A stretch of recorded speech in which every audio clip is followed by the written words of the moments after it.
Bienvenue à votre marché public de Pointe-à-Calière. Aujourd'hui, on parle de jeux en Nouvelle-France avec Steve Bernier, conteur et créateur d'expériences ludiques. Bonjour Steve. Salut Francis. Alors, on parle de jeux en Nouvelle-France. On en a beaucoup sur la table. J'aimerais ça savoir d'abord, qui joue? En fait, tout le monde joue. C'est pas l'affaire des enfants, c'est grands et petits. Les adultes jouent pas les mêmes jeux que les enfants. Bien sûr. Les Autochtones jouent aussi. Quand on les a rencontrés dans nos voyages de traite, on s'est vite rendu compte que c'était un peuple de joueurs, qui aimait s'amuser.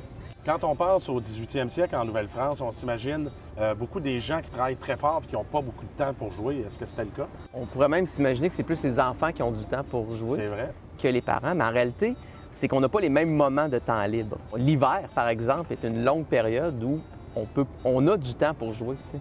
On a des fêtes, on a des rencontres, puis quand on rencontre les gens, c'est une occasion de célébrer, de se divertir et de jouer.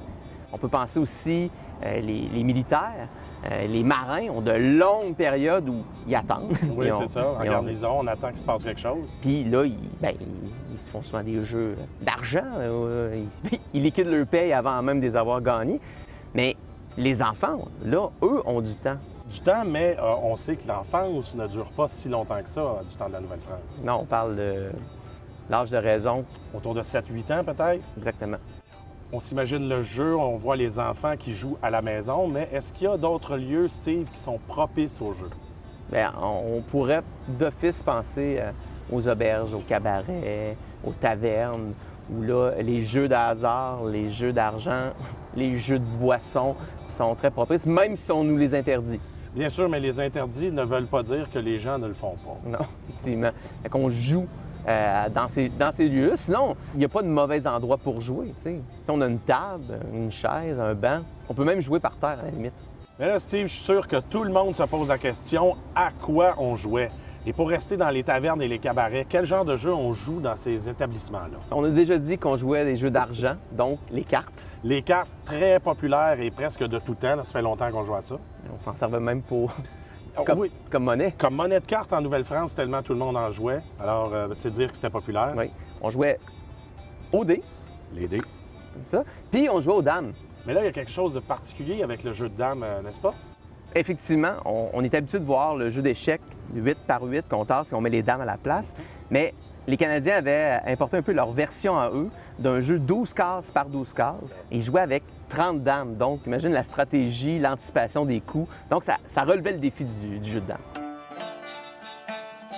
Et les enfants, entre autres, vont se divertir avec des billes, les osselets. Les osselets qu'on lance les osselets, puis on doit essayer de rattraper ceux qui sont au sol. Bien, ils vont jouer à toupie. Fameuse Donc, toupie. un petit jeu d'adresse comme ça. Ils vont jouer au même jeu que les grands aussi. C'est ça, ils vont copier. Ils vont copier. Jouer un super beau bilboquet ici.